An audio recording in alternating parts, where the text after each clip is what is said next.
আজকে আবারও মানে 2022 প্রাথমিক টেট পাসদের স্বার্থে আবারও হাইকোর্টে আসলাম। যে বিভিন্ন আইনি কাজগুলো ছিল সেগুলো এই ছুটির মধ্যে করতে হচ্ছে।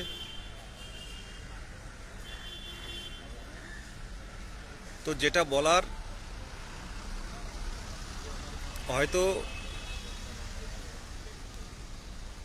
সময়টা আমাদের সবার কঠিন যাচ্ছে, কিন্তু যে আইনি পদক্ষেপ, আইনি কর্মসূচিগুলো কিন্তু আমাদের অবহেলা করলে চললে হবে না। অবহেলা করলে হবে না, আমাদের কিন্তু আমাদের লক্ষ্য থেকে বঞ্চিত হলে হবে না। 23 জেলা থেকে প্রচুর ফোন আসে, দাদা খুব খুব ডিপ্রেশনে আছে, খুব টেনশনে আছে। কিন্তু আমি এটুকু বলবো যে হয়তো আজকে সময়টা কঠিন যাচ্ছে, কিন্তু আগামী দিনে অবশ্যই সময়টা ভালো যাবে। আজকে হাইকোর্টে আসতে আসতে অনেক বন্ধুদের সাথে দেখা হয়, স্কুলে যাচ্ছে। তো প্রাথমিক স্কুলে অনেকেই 2017 থেকে চাকরি পেয়েছে, আমরা জানি। তো আমাদেরও দিন আসবে, অবশ্যই দিন আসবে। এই সময়টা কিন্তু সারা জীবন থাকবে না। যারা খুব টেনশন, ডিপ্রেশন নামক কষ্টের মধ্যে আছেন, তাদেরকে আমি বলবো যে একটু ওয়েট করুন, একটু অপেক্ষা করুন। আমরা আমাদের কাঙ্ক্ষিত লক্ষ্যে কিন্তু আমরা পৌঁছাবো। আজকে দেখতে পেলেন 2017 সালের যারা আপনাদেরই বন্ধু, যারা দাদা, কিন্তু প্রায় সবাই রিক্রুটমেন্ট পেয়েছে। আমরাও সেই পথে এগোচ্ছি, কোনোভাবে ঘাটতি দিচ্ছি না। তো যেটা বলার, আমরা 2022 প্রাথমিক টেট পাস ডিএলএড ঐক্যমঞ্চ, আমরা শুধু সেই গত মার্চ মাস থেকে এক নাগাড়ে ধারাবাহিকভাবে কিন্তু আন্দোলন করে যাচ্ছি। শুধুমাত্র পথে কিন্তু আমরা ডিএলএডরাই থাকছি। তো আমাদের রাত জাগছিও কিন্তু ডিএলএডরা ফাঁকা, মানে খোলা আকাশের নিচে। খুব কম সংখ্যক পূর্ণ প্রশিক্ষিত ডিএলএড কিন্তু বর্তমানে আছে। সরকার যদি মনে করে তো এই কম সংখ্যক ডিএলএডদের কিন্তু একবারে রিক্রুটমেন্ট দিতে পারে। এটা সরকারের ইচ্ছা। বিহারের মতো একটা রাজ্যে এত রিক্রুটমেন্ট হলো, আমরাও রিক্রুটমেন্ট পাওয়ার যোগ্য। আমরা তেমনভাবে প্রত্যেকটা আধিকারিকের সাথে আমরা কিন্তু কথা বলে এসছি। যেহেতু নির্বাচনী একটা ব্যাপার চলছে, এ সময়টা তো বিশেষ কিছু করা সম্ভব না। তো আগামী দিনে ভ্যাকান্সিটা আমরা জোর দেব, যাতে ভ্যাকান্সিটা সবাই বেরিয়ে যায়। সেদিকটা আমরা একদম চেপে রাখছি, প্রেসার দিয়ে রাখছি যে ভ্যাকান্সি কিন্তু কম দিলে হবে না। আমরা 1 মাস অপেক্ষা করতে রাজি, কিন্তু ভ্যাকান্সি কম দিলে কিন্তু হবে না। এই পথটা কিন্তু আমরা এর মধ্যেও কথা বলছি অনেক আধিকারিকের সাথে। চেষ্টা করি, পরবর্তীকালে কি হয় দেখা যাক। 23 সালের যে টেট হলো, আপনারা হয়তো অনেকে ভাবছেন, আমার কাছে অনেকেই 23 জেলা থেকে অনেকে ফোন করে। সেই জন্য পার্সোনাল আমার ফেসবুকে আমি একটু লাইভ করে একটুখানি সেগুলো অল্প করে আমি একটু আভাস দিচ্ছি। অনেকে ভাবছে যে 23-এ রেজাল্ট বের হবে। তো 23 নিয়ে বেশি কিছু ভাববেন না। এখনো পর্যন্ত আমরা 23-এ রেজাল্ট যাতে একটু দেরিতে বের হয় সে বিষয়ে আমরা কিন্তু বারে বারে বলছি। 23-এ যারা পরীক্ষা দিয়েছে তারা আমারও ভাই পরীক্ষা দিয়েছে, কিন্তু এটুকু বলতে চাই 2022 সালের প্রাথমিক টেট কিন্তু সবাই সুযোগ পেয়েছিল। যারা ডিএলএডে ভর্তি হয়েছিল তারাও সুযোগ পেয়েছিল। তো বাদ বাকি কারা থাকে? 22 সালের টেট 2017 সালের পর 18-20 সেশন ডিএলএডও কিন্তু 22 সালের 17 সালের ইন্টারভিউয়ে যেতে পারেনি। তারাও কিন্তু বঞ্চিত। 18-20 সেশন, সেই 17 থেকে আজকে 22। তো অন্তত 22-এর নিয়ে একটা রিক্রুটমেন্ট হোক, সেটা কিন্তু বরাবরই আমাদের দাবি। এবং যারা থাকবে, খুব বেশি সংখ্যক ডিএলএড টেট কোয়ালিফাই নেই, তাদের সববার রিক্রুটমেন্ট দাবি জানাচ্ছি। কিন্তু সামনে আপনারা জানেন যে 1 এপ্রিল যে সুপ্রিম কোর্টে বিএড ডিএলএডের যে ক্লারিফিকেশান মধ্যপ্রদেশের ইন সার্ভিস ম্যাটারে, তো এই বিষয়টা আমি আরেকবার একটু স্মরণ করে দিতে চাই যদি 2022-এর আপনারা জানেন যারা বিএড দিয়ে পাশ করেছে, এটা 97,000 প্রায় 1 লাখের কাছাকাছি, এরা কিন্তু এদের সার্টিফিকেট বাঁচাতে চাইবে। আপনারা ইতিমধ্যে জানেন যে সিটেট পরীক্ষা হয়েছিল 11ই আগস্টের রায়ের আগে, তারা কিন্তু পরিষ্কারভাবে টেট সার্টিফিকেটে লিখে দিয়েছিলেন সিটেটে যে সুপ্রিম কোর্টের এসএলপির উপর নির্ভর করবে সার্টিফিকেট ভ্যালিড কি ইনভ্যালিড। একটা কথা ভাবুন আপনারা, যদি পূর্ণ প্রশিক্ষিত এনসিটির গাইডলাইন অনুসারে যে পূর্ণ প্রশিক্ষিত ডিএলএড হলে বা পার্সুইং হলেও আপনি পরীক্ষায় বসতে পারবেন, কিন্তু আপনি বিএড যেহেতু একবারেই বিএড গ্রহণযোগ্য নেই প্রাথমিকে, তাহলে সেই সার্টিফিকেট ভ্যালিড থাকে কী করে? সিটেট তো ইনভ্যালিড করে দিয়েছে বিএড এর সার্টিফিকেট। তো একটা কথা, আমরা কোনো রিস্ক নেব না। যদি কোনো কারণে কোনোভাবে রায় চলে আসে যে অন্তত এবারটা সহানুভূতির দৃষ্টিতে দেখা হোক 2022 সালের বিএডদের জন্য, তাহলে কিন্তু আমাদের অবস্থা কী হবে আপনারাই বলুন। বিএড যদি প্রাথমিকে আসে, দীর্ঘ লাইন হবে, ইন্টারভিউয়ে দীর্ঘ লাইন হবে, দেখতে পাবেন দীর্ঘ লাইন। তাই বলবো ফান্ডিং করুন। যারা ডিএলএড আছেন, যাদের স্বপ্ন যদি বাঁচিয়ে রাখতে চান, সুপ্রিম কোর্টে যে আমরা যাচ্ছি তার জন্য আপনারা আইনি পথে সাহায্য করুন। যারা দেননি, বা অনেকে বলছে টিউশনির এখনো পর্যন্ত টিউশনির কোনো টাকা দিইনি, তো 30-31 তারিখের মধ্যে দেবে। তো আপনারা যারা এখনো পর্যন্ত ঘুম ভাঙিনি, তাদেরকে বলবো যে ঘুমটা ভাঙুন। আজকে 2023-এ টেট হলো, কোশ্চেন দেখেছেন তো? 23-এর কোশ্চেন দেখেছেন তো? 23 টেটের কোশ্চেন কেমন হলো? 23 টেটের কোশ্চেন দেখে ভাববেন যে ডিএলএড এই টেট কোয়ালিফাই করাটা এখন কত কঠিন হবে, আর সামনের দিনে আরও কঠিন হবে টেট কোয়ালিফাই করাটা। সেই জায়গায় দাঁড়িয়ে আপনি পূর্ণ প্রশিক্ষিত হয়ে আপনি টেট কোয়ালিফাই করেছেন, একটা শিক্ষকতা করার যোগ্যতা, টিচার এলিজিবিলিটি টেস্ট, এটা কিন্তু কোয়ালিফাই করেছেন, ওর তার সার্টিফিকেট আছে। এই সার্টিফিকেট লাইফ টাইম বৈধ। এসসিরা 45 বছর, ওবিসিরা 43 ইয়ার্স। তো এই জায়গায় দাঁড়িয়ে আপনি 2000, 2500, 20,000-এর মধ্যে কম্পিটিশান করবেন, না 1.5 লক্ষর মধ্যে কম্পিটিশান করবেন? সরকার যদি মনে করে ডিএলএড টেট কোয়ালিফাইড যারা আছে, যদি পঞ্চম শ্রেণীর অন্তর্ভুক্ত করে, যদি প্রাথমিকে পঞ্চম শ্রেণী নিয়ে আসে, এক ধাক্কায় 50,000 ভ্যাকান্সি বাড়বে। এক ধাক্কায় একটা স্কুলে যদি একজন করে টিচার বাড়ায়, একজন করে, একটা প্রাথমিক বিদ্যালয়ে যদি একজন করে টিচার বাড়ানো হয় ডিএলএড টেট কোয়ালিফাইড, তাহলে পশ্চিমবঙ্গে টেট কোয়ালিফাইড ডিএলএড ক্যান্ডিডেট খুঁজে পাওয়া যাবে না, থাকবে না। যেমন 2014 সালে সবার রিক্রুটমেন্ট দিয়েছিল, পূর্ণ প্রশিক্ষিত যারা ছিল সবার রিক্রুটমেন্ট দিয়েছিল যারা টেট কোয়ালিফাই ছিল, তারপর নন ট্রেন্ডেড ডেকেছিল 2014 সালে। তো এটা সামনের দিনে যদি পঞ্চম শ্রেণী যদি সরকার করে, সরকারের সদিচ্ছা থাকে যে সবার চাকরি দেবে, সেটা সম্ভব। আমি তো বলছি 50,000 স্কুলে যদি একটা করে শিক্ষক বাড়ায়, তাহলে আপনারা ডিএলএড টেট কোয়ালিফাইড খুঁজে পাবেন না, আর থাকবে না, মানে থাকা সম্ভব না। সবাই চাকরি পাবে, সবার স্বপ্ন পূরণ হবে। তাই বলবো বিএডদের আসতে দেবেন না। যারা ফান্ডিং করেননি তারা আজকেই ফান্ডিং করুন, কারণ 500, 700, 1000 আমাদের অনেকের কাছে এই টাকাটা কোনো ফ্যাক্টর না, অনেকের কাছে কঠিন, আর যাদের কাছে কঠিন তারাই কিন্তু দিয়ে দিচ্ছে। আর আপনি কলকাতা হাইকোর্টে আসলে দেখতে পাবেন, যারা আসে, যে এখনো পর্যন্ত প্রশ্নভুল মামলায় 2022 সালের 2022-এর প্রশ্নভুল মামলায় এখনো পর্যন্ত কিন্তু ক্যান ফাইল করে করে ঢুকছে। যদি 2 নাম্বার বাড়ে, যদি 3টে নাম্বার বেড়ে যদি টেট পাস করা যায়, কারণ তারা জানে যে 23-এ পাস করবে না, তারা জানে 23-এ পাস করবে না, তাই ভাবছে যদি একটা নাম্বার পাওয়া যায় তাহলে হয়তো টেট কোয়ালিফাই হবো। আর টেট কোয়ালিফাই হলে আজকে সামনের যা দিন আসছে, টেট কোয়ালিফাই হলে কিন্তু চাকরি। টেট কোয়ালিফাই হলে চাকরি, বিহারে কিন্তু টেট কোয়ালিফাই মানে চাকরি, আর পঞ্চম শ্রেণী অন্তর্ভুক্ত করলে আমাদের রাজ্যেও শুরু হবে টেট কোয়ালিফাই মানে চাকরি।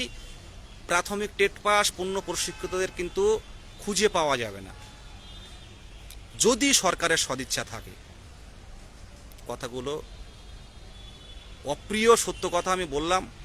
বিএডকে আটকান, যেই আটকানোর জন্য একমাত্র 2022 প্রাথমিক টেট পাস ডিএলএড ঐক্যমঞ্চ একমাত্র গ্রুপ যারা কিন্তু 1 তারিখে নিজস্ব অ্যাডভোকেট 22-এর স্বার্থে অ্যাডভোকেট পাঠাচ্ছেন।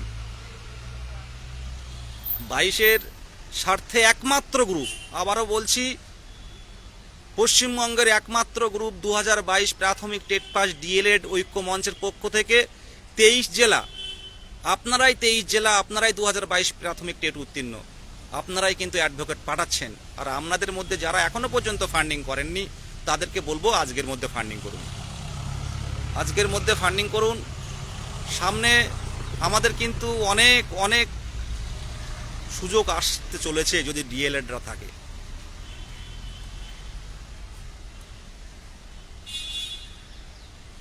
হ্যাঁ দেখুন, অনেকের ঘুম ভাঙছে না যে কি হবে, যা হবে দেখা যাবে, ও তো দিচ্ছে আমি কেন দেব, ও তো আছে, ওরা তো যাচ্ছে, ওরা তো করছে।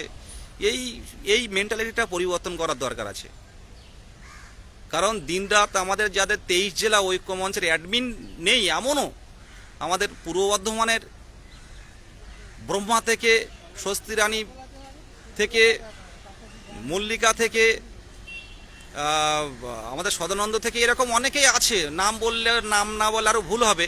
আমি দেখলাম তারাও কিন্তু ফোন করছে, জেলায় জেলায় ফোন করছে, দাদা ফান্ডিংটা দিন। তো দেখুন, এটা আমরা হবু শিক্ষক, আমাদের বুঝতে হবে। হবু শিক্ষক আমরা, আমাদের ভালো কোনটা সেটা বুঝতে হবে। আমরা তো বুঝতে পারছি ব্যাপারটা। মধ্যপ্রদেশের যে ডিএলএড মামলা, সেখানেও কিন্তু বড় উকিল ডিএলএড এর পক্ষ থেকে দাঁড়াচ্ছে, কিন্তু সেটা সর্বভারতীয় ক্ষেত্রে, টোটাল ভারতের সর্বভারতীয় প্রেক্ষিত থেকে তারা দাঁড়াবে, ইন সার্ভিসের বিরুদ্ধে দাঁড়াবে। কিন্তু আমাদের ব্যাপারটা সম্পূর্ণ আলাদা। আমাদের ব্যাপারটা হচ্ছে, যদি 2022-এর বিএডরা তাদের অ্যাডভোকেট যদি বলে যে আমাদের এই সার্টিফিকেটটা বৈধ করতে হবে, তখন আমাদের অ্যাডভোকেট কিন্তু কথা বলবেন, অপোজ করবেন। না হলে আমরা চুপচাপ থাকবো, যেমন ডিএলএড এর সার্টিফিকেট অবৈধ তেমনই থেকে যাবে। আমি জানি আমার কমেন্টে অনেকে বিএডরা অনেকে অনেক কিছু নেগেটিভ কমেন্ট করতে পারে, সেদিক থেকে আমি তৈরি। আমি আমার যেটুকু আইনি, কাউকে আমি ডাইরেক্ট কোনো অ্যাটাক করছি না, আইনি যে পথটা সেটা আমি বলে দিলাম, আইনি লড়াই হবে। দেখুন, ক্লাস 5 কোন সালে প্রাইমারিতে, এটা সম্পূর্ণ সরকারের সদিচ্ছা। যে অর্ডার বেরিয়েছে, সরকার মনে করলে 1 মাসের মধ্যে প্রাথমিকে 5ম শ্রেণী আনতে পারে। অনেক স্কুল তো আছে, অনেক স্কুলে তো প্রাথমিক আছে। তো সরকার যদি মনে করে প্রাথমিকে 5ম শ্রেণীর প্রত্যেকটা স্কুলে নিয়ে আসবে, তাহলে মনে করবেন, আবারও বলছি, ডিএলএড টেট পাস কিন্তু খুঁজে পাওয়া যাবে না রাজ্যে। আমি অনুরোধ করব, বিএডকে আটকান, ফান্ডিংটা দিন। এখানে হয়তো কিউআর কোড অনেকে দেবে, তো কিউআর কোডে ফান্ডিং দিয়ে স্ক্রিনশটটা পাঠিয়ে দেবেন। হ্যাঁ হ্যাঁ,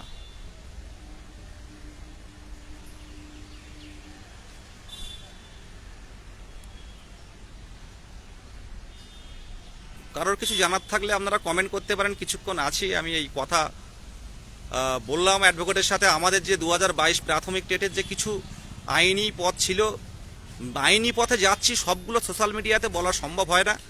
সোশ্যাল মিডিয়াতে আমরা একটু এড়িয়ে চলি ইনফরমেশনগুলো দিতে।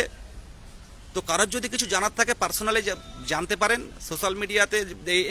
এই যে লাইভটা করছি, এখানে অনেক ইউটিউব চ্যানেল থাকবে। আমরা চাই না আমাদের কেসের গ্রাউন্ডটা আমাদের বিপরীত, অপোজিট পার্টিকে আমরা জানাতে চাই না, সেই কারণে আমরা সোশ্যাল মিডিয়াতে ডিটেলস বলি না।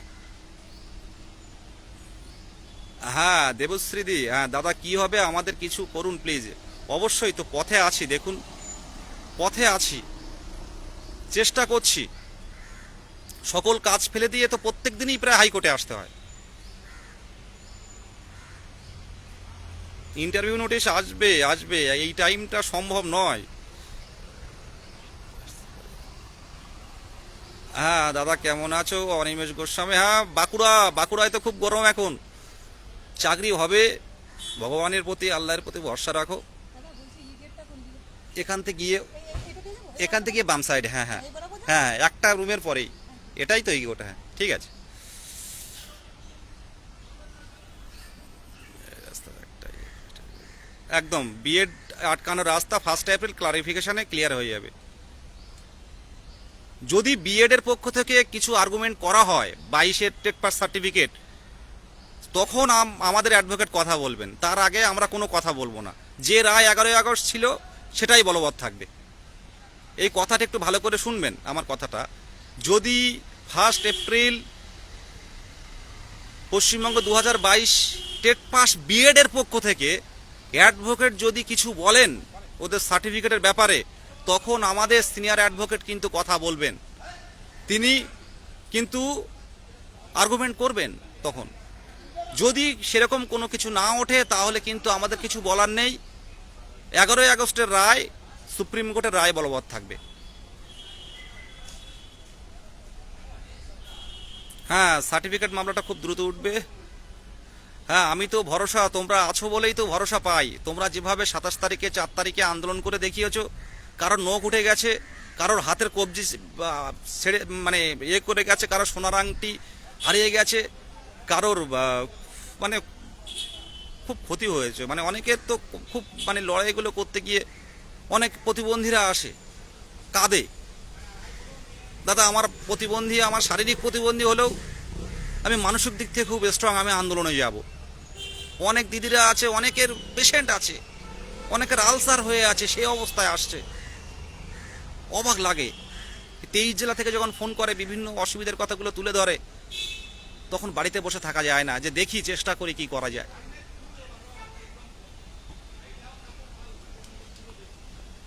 আর একাডেমিকের ব্যাপারটা একটু বলি। সবাই বারে বারে বলে যে ওল্ড একাডেমি। দাদা, কি হবে এটুকু বলবো, নোটিফিকেশনটা খুব জরুরি, খুব জরুরি। আর পর্ষদ সভাপতির বারে বারে বলেছি যে ওল্ডটা বলতে ও বিষয়টা ভাবা হচ্ছে, ও বিষয়টা আমরা আমাদের চিন্তাভাবনার মধ্যে আছে। আজকে যারা আজকে যারা ডিএলএড পাস করছে বা করোনার সময় যারা পাস করেছিল, তাদের তো অ্যাকচুয়ালি নাম্বার বেশি। তো কি করা যাবে সেক্ষেত্রে? উনি বলল কেউ বঞ্চিত হবেন না, আগে নোটিফিকেশনটা আসুক। আর এখন কারোর 22 স্কোর, কারোর 23 স্কোর, কারোর 21 স্কোর, কারোর 20 স্কোর হচ্ছে, এটা নিয়ে ভাববেন না। গতবারে যদি 32 কাট অফ থাকে, আমরা দেখবেন যদি ভ্যাকান্সি বেশি থাকে আনুপাতিক হারে কিন্তু অটোমেটিক্যালি কাট অফ কমে আসবে। যদি ভ্যাকান্সি বাড়ে, যদি ভ্যাকান্সি থাকে পর্যাপ্ত, তাহলে কাট অফ কিন্তু অনেক কমে আসবে।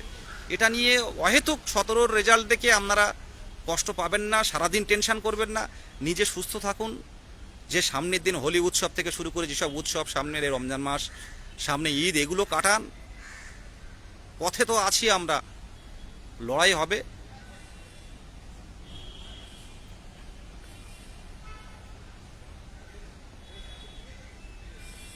হ্যাঁ, ওটা উঠবে আজকে, পিডিএফ কেসটা উঠবে। আজকে গেছিলাম তো, আজকে যেহেতু আজকে মামলাটা মেনশন করলে, এটা মান্থলি লিস্ট বলে একটা লিস্ট হয়, সেই মান্থলি লিস্টে পড়ে গেলে কিন্তু মাসে একবার উঠবে, তাই আজকে মেনশন করা যাবে না। তো এটা নিয়ে ভাবনা চিন্তা চলছে, আলাদা করে ফোন করুন, জানিয়ে দেব। একটা মান্থলি লিস্ট বলে একটা লিস্ট বের হয়, সেটা 1 তারিখে থাকে। সেই মান্থলি লিস্টে কোনো কারণে মামলা ঢুকে গেলে সেই মামলা কিন্তু মাসে একবারই উঠবে, ডেলি লিস্টে আসবে না। ব্যাপারটা এটা। হ্যাঁ, সঙ্গে থাকুন।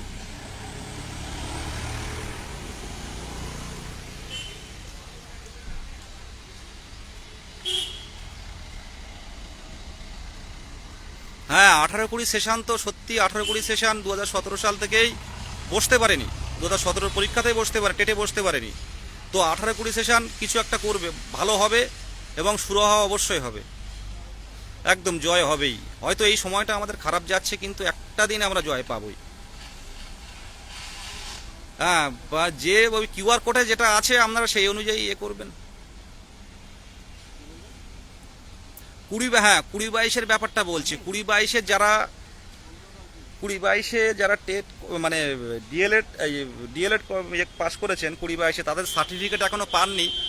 তো পর্ষদে গিয়ে সেদিন জিজ্ঞাসা করেছিলাম যে 20-22 ব্যাপারটা একটু বলার জন্য, যে ওরা তো এখনো সার্টিফিকেট পায়নি, সবই তো হয়ে গেছে, তো সার্টিফিকেটটা প্রিন্টের কাজ চলছিল, খুব তাড়াতাড়ি সার্টিফিকেট পেয়ে যাবেন, অপেক্ষায় থাকুন, কোনো চাপ নেই 20-22।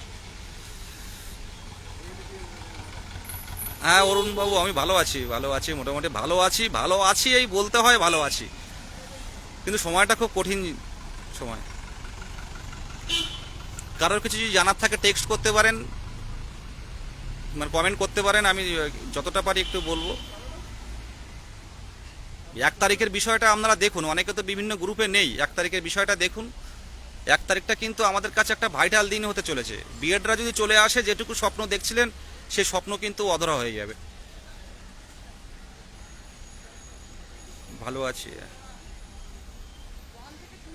হ্যাঁ 19-21 এখনো পাইনি, পেয়ে যাবেন 19-21 20-22 এগুলো নিয়ে একদম ভাববেন না, আপনাদের কোনো চাপ নেই।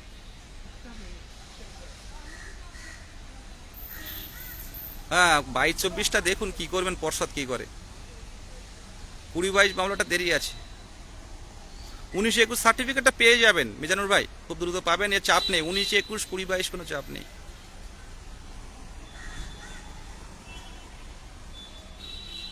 হ্যাঁ ক্লাস 5-এর ব্যাপারটা সরকারকে জানাতে, এভিডেভিট আকারে জানাতে বলেছেন যে আপনারা কেন এখনো পর্যন্ত 5টা নেই, প্রত্যেকটা স্কুলেই তো আছে। এনসিটি রুল অনুযায়ী 1 to 5 প্রাথমিকে, আমরা টেট নিচ্ছেন 1 to 5, কিন্তু রিক্রুটমেন্ট করার সময় 1 to 4।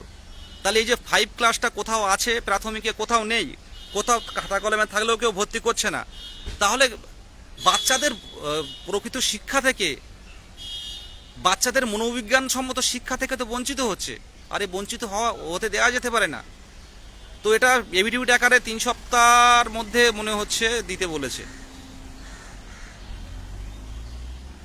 একদম হাতে মাত্র 2 দিন, অনেক ফান্ড কম উঠে, সত্যি অনেক ফান্ড কম এসছে। সুপ্রিম কোর্টে লড়তে গেলে যে ফান্ডগুলো প্রয়োজন হয় আপনারা তো অনেকেই জানেন, যে সুপ্রিম কোর্টের একটা মামলা একটা অ্যাডভোকেট, সিনিয়র অ্যাডভোকেট নিয়ে যেতে গেলে কত খরচ হয়। তাছাড়া 1 তারিখে জানতে পারবেন যে আমরা কাকে দাঁড় করাচ্ছি, কোন অ্যাডভোকেট দাঁড়াচ্ছেন, আপনাদের পছন্দের অ্যাডভোকেট, যারা ডিএলএড বিএড রায় এনেছে, এমন সিনিয়র অ্যাডভোকেটকে কিন্তু আমরা 22-এর পক্ষ থেকে দাঁড়ানোর চেষ্টা করব, যদি আপনারা পাশে থাকেন। যদি 22 ডিএলএড পাশে থাকে তাহলে সম্ভব, না হলে কিন্তু পারবো না, পরিষ্কার কথা বলছি। তাহলে কিন্তু 1 তারিখে 22-এর পক্ষ থেকে অ্যাডভোকেট দেয়া সম্ভব হবে না, যদি আমাদের পর্যাপ্ত ফান্ড না আসে। দেখুন আমরা দিনরাত পরিশ্রম করছি, যারা ফান্ডিং দিচ্ছে তাদের পুরো 23 জেলা একসাথে জড়িয়ে ফান্ডিং দিচ্ছে, তাদেরকে গ্রুপে অ্যাড করানো থেকে শুরু করে, পিডিএফের মধ্যে ঢোকানো থেকে শুরু করে, ভেরিফাইড করা থেকে শুরু করে, সেগুলো করতে হচ্ছে। এটা কিন্তু একজনের কাজ না, পুরো 23 জেলা মিলে করছে। এবার যদি ফান্ডিং যথেষ্ট না আসে তাহলে কি করে অ্যাডভোকেট দেব? যে পর্যন্ত এগিয়েছি এই পর্যন্ত আটকে থাকতে হবে। আর এটুকু বলবো, ঐক্যমঞ্চের পাশে আপনারা ছিলেন বলেই কিন্তু আমরা ম্যাটটাও আটকানোর জন্য তৈরি আছি মোটামুটি আজকে, এবং আশা রাখছি সুপ্রিম কোর্টে অ্যাডভোকেট দিতে পারবো যদি আরেকটু চেষ্টা করেন। কারণ 25,000 যদি ডিএলএড টেট পাস থাকে, তারা কোথায়? 1200 জনকে খুঁজে পাচ্ছি না। এটুকু বলবো আপনাদের, যে ঐক্য মঞ্চের যে আনভেরিফাইড গ্রুপগুলো আপনারা নিজের থেকে একটু শেয়ার করুন, নিজের প্রোফাইলে শেয়ার করুন। অনেকেই আছে আমাদের সহযোদ্ধা আছে, অনেকে যোগাযোগ করতে পারে না, আমার কাছে অনেকেই জানায় যে ইউটিউব দেখে দেখে আসছি দাদা তোমার কাছে। আর সঠিক গ্রুপে, অথেন্টিক গ্রুপে যুক্ত করুন, যারা লড়াই জানে, যারা দাঁতে দাঁত চেপে ধারাবাহিকভাবে লড়াই করে। এটা নতুন করে বলার নেই। যারা ঐক্যমঞ্চকে মন থেকে, একবার যারা এই গ্রুপে ঢুকেছে তারা মন থেকেই ভালোবেসেছে। তাই 27 তারিখের আন্দোলনটা দেখলেন না, ঐতিহাসিক আইন অমান্য করলেন আপনারা। হ্যাঁ সুভাষদার অ্যাকাউন্টে করলে হবে, ওখানে করুন। সুভাষচন্দ্র বাগ, এই অ্যাকাউন্টটা সুভাষচন্দ্র বাগ। যারা ফান্ডিং করেননি, আমি কোনো কেসের জন্য ফান্ডিংয়ের কথা বলি না, কিন্তু এই কেসটার জন্য আমি কিন্তু ফান্ডিংয়ের কথা বলছি আমার নিজস্ব প্রোফাইলে, আমি কিন্তু বলছি একটাই কারণে, বিএড আসলে কিন্তু আমরা হারিয়ে যাব। আর কারোর যদি বিস্তারিত জানতে ইচ্ছা হয় আমাকে অবশ্যই কল করবেন, টেক্সট করবেন, হোয়াটসঅ্যাপে টেক্সট করবেন, অবশ্যই জানিয়ে দেব। আমার চার্জ অনেক কম, আমি আর বিশেষ কিছু বলবো না। আপনারা কমেন্ট করুন এবং আমি দেখার সুযোগ পেলে অবশ্যই আমি রিপ্লাই দেওয়ার চেষ্টা করব যে যতটুকু পারি। আইনি লড়াই জারি থাকবে, পরিশ্রম করে যাই, ফল একদিন পাবো, এই আশা রাখি। সবাই ভালো থাকবেন। আমার ফোনের চার্জটা কম আছে, তো এই জায়গায় দাঁড়িয়ে আমি আবার এই কয়েকটা কথা শেষ করলাম। জানি খুব কষ্টে আছি আমরা, তো একদিন ঠিক আমাদের মুক্তির সূর্য উঠবে, একদিন এই বেকারত্বের যন্ত্রণা থেকে আমরা মুক্তি পাবো, একদিন বাবা মায়ের সামনে গিয়ে বলতে